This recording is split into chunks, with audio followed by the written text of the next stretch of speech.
Charging అయిపోతుందండి. నేను actually ఇక్కడ మన మీద కుట్రలు జరుగుతున్నాయి, కుతంత్రాలు జరుగుతున్నాయి. వేం నరేందర్ రెడ్డి, పొంగులేటి శ్రీనివాస్ రెడ్డి, వెండి వర్గం అంతా కలిసి కుట్రలు చేస్తున్నారు. దీంట్లో కడియం శ్రీహరి భాగస్వాములు, అందరూ వరంగల్ అందరూ భాగస్వాములు అండి. బసవరాజ్ సారయ్య, గుండు సుధారాణి వీళ్ళందరూ భాగస్వాములు. మీరు ఎటువంటి సంకోచం పెట్టుకోకండి.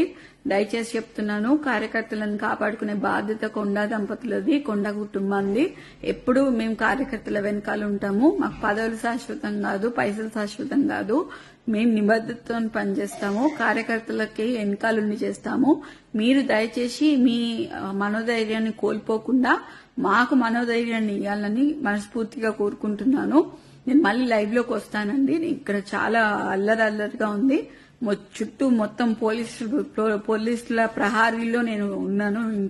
నేను ఇంట్లో ఒక్కదాన్నే ఉన్నాను. ఇప్పుడు అమ్మ కూడా లేదు, నాన్న లేడు, ఇక్కడ అమ్మ లేదు. నేను ఒక్కదాన్నే ఇంత పెద్ద ఇంట్లో ఒక పోలీసుల ప్రహారీ మధ్యలో ఉన్నాను. మేమేం తప్పు చేశామనేది కూడా తెలియట్లేదు. అసలు ఇంత కక్ష కట్టి బీసీ లీడర్లని మమ్మల్ని ఎందుకు ఇలా చేస్తున్నారు అనేది తెలియట్లేదు. మేం ఫైటర్స్, మీ అందరికీ తెలుసు.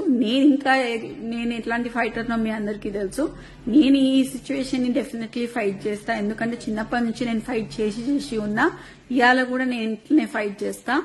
ఇవాళ కూడా ఎంతమంది పోలీసు వాళ్ళు వచ్చినా కూడా నన్ను ఎవరేం బీకలేరు, ఏం చేయలేరు. నేను ఇక్కడనే ఉంటా. ఎవరైనా నన్ను తీసుకపోతే మాత్రం మీరు దయచేసి దాన్ని ఖండించాలని, తీవ్రంగా ఖండించాలని నేను కోరుకుంటున్నా. తప్పితే ఇంకా అట్లాంటిది ఏం లేదు. దయచేసి మీరందరూ మా అండ ఉంటారని చెప్పి నేను మీకు చెప్తాను. మాకు సపోర్ట్ చేయండి. మీకు మీ అండదంలో మీకు కంపల్సరీగా తోడుంటామండి. Thank you.